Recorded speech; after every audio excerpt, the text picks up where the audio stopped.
What's up? Again, it's your boy Big G coming at you with yet another video. I'd like to thank everybody for liking and subscribing and riding with your boy throughout my stories. I hope everybody's entertained or enlightened. This video here is to enlighten, right? Everybody already know my steez. They already know my MO. They already know what I'm about. Now, I'm going to say something about, once again, rest in peace to Robert Brooks.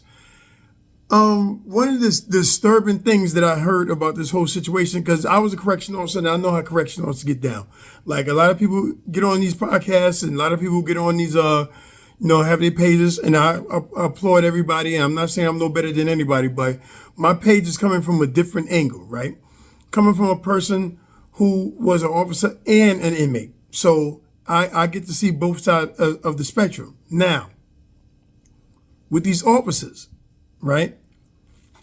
I hope y'all know that for the officers that been suspended, the officers that got in trouble, that's on suspension, the officers that you saw kicking Mr. Brooks, the officers that you saw punching him, the officers that you saw even hog tie him and dragging him inside the facility to ultimately led to his death. All those officers, 12 or 14 officers that have been suspended, let me tell you what other COs are going to do. They're going to do something called a 1013. And a 1013 means an officer in distress. Like if you're working in the jail and it comes across the radio, 1013, that means an officer needs help with an inmate, probably getting his behind beat or in a scuffle or in a fight or something like that. You're supposed to come to his aid. Other reasons, other known meanings for 1013s is when officers in distress, maybe like I've seen situations where an officer had his house burned down, somebody passed in an officer's family and stuff like that, or officer need help financially. I've seen 1013s when they felt officers being done wrong by the law, the union's not stepping up for them and stuff like that. So officers get together, chip in money to help the officer make it and survive in life, to aid the officer. Those 14 officers are getting support from other officers for what they did to Robert Brooks. They're getting support. That Code of Blue is going to stand up. And let me tell you first of all, they're going to get all kind of money. Stop thinking that they're going to be hurt. You will hope that justice is served and they go to jail for murder. But in the meantime, the union gonna rally, try to find a point, an angle of why it happened. It wasn't that severe. Like we see it black and white. Look, you see the video. We seen what you did. They're gonna try to get the medical carrier, probably say, that wasn't the cause of death, or whatever you want to say, right? I'm letting you know the mentality of these officers that work together in these facilities. Once again, my name is Big G. I'm the corruption officer, and I'm trying to tell you, don't go to jail, because these are the individuals, not all of them, but these are some of the individuals that you got that's supposed to be maintaining you and making sure you're safe while you do your time. So the best thing is not to give them the opportunity to do so. They comfortable.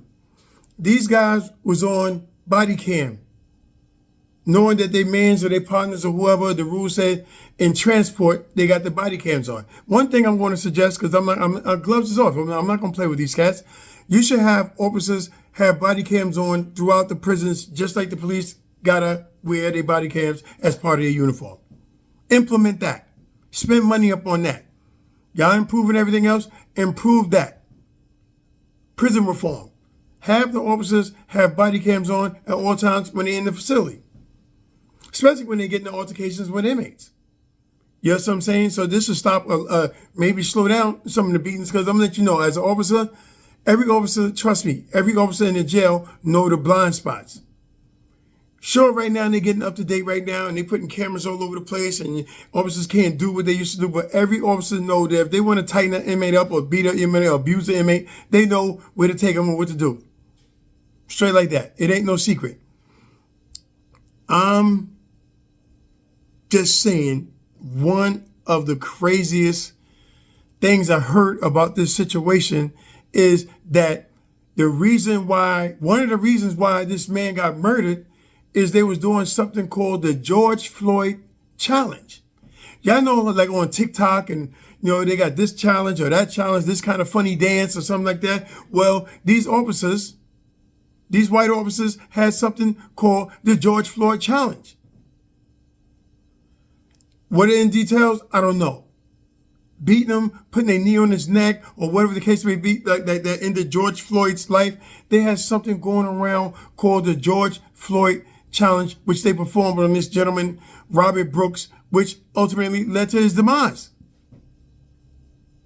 Think about it, y'all. Think about it. We committing crimes. You going in there every day. We protesting. We asking for prison reform, but we giving it to them. Every time you step foot in there, you giving them a reason. They got carte blanche. They got a million ways to cover up and hide your death. Think about it.